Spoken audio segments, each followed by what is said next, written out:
తెలంగాణలో phone tapping case రాజకీయ నాయకుల్లో ప్రకంపనలు సృష్టిస్తోంది.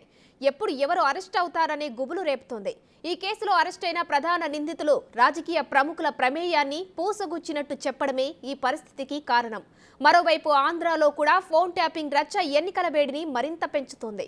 టీడీపీ జాతీయ ప్రధాన కార్యదర్శి Nara Lokesh phone tapping, hacking ప్రయత్నాలు జరుగుతున్నాయంటూ యాపిల్ సంస్థ మెయిల్ ద్వారా తెలపడం సంచలనంగా మారింది.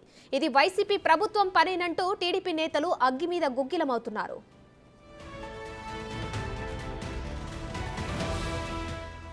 తెలంగాణ ఫోన్ ట్యాపింగ్ కేసులో A4 నిందితుడు మాజీ డీసీపీ రాధాకిషన్ రావు నుంచి దర్యాప్తు అధికారులు కీలక సమాచారాన్ని సేకరించారు. ప్రధాన రాజకీయ పార్టీకి చెందిన 4 కీలక నేతల ఆదేశాల మేరకే రాధాకిషన్ రావు వ్యవహరించినట్టు దర్యాప్తు అధికారులు గుర్తించారు.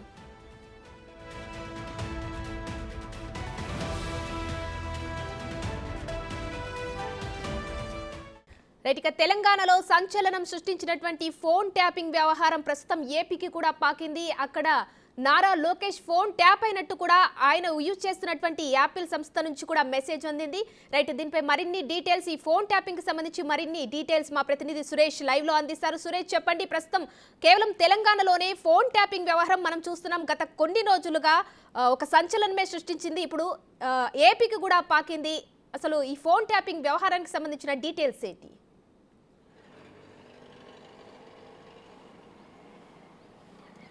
తెలంగాణలో ఫోన్ ట్యాపింగ్కి సంబంధించి విచారణ కొనసాగుతూ ఉంది.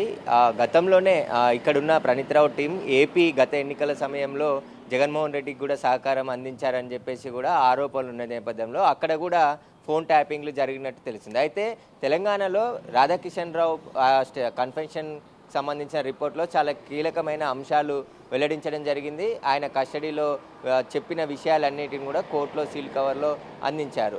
దాంట్లో చాలా కీలకమైన విషయాలు బంజారాహిల్స్ దర్యాప్తు బృందం గుర్తించడం జరిగింది. ఆయనకు సంబంధించిన కొన్ని ఆధారాలను కూడా కోర్టుకు సమర్పించడం జరిగింది. అయితే బీఆర్ఎస్ పార్టీకి సంబంధించిన ఎమ్మెల్సీ వెంకట్రామరెడ్డికి సంబంధించిన పేరు ప్రస్తావించడం జరిగింది. ఆయన నుంచి డబ్బులు తీసుకొని వేరొకరికి అందించినట్టు రాధాకిషన్ రావు వెల్లడించడం జరిగింది. ఆయనతో చిన్ననాటి సంబంధం ఉండడంతో దాదాపు సెంట్రల్ జోన్ ఎస్ఐ వెహికల్లో 4 కోట్ల రూపాయలను కూడా తరలించినట్టు కన్ఫెషన్ రిపోర్ట్లో పేర్కొనడం జరిగింది. రాధాకిషన్ రావు వెల్లడించారు.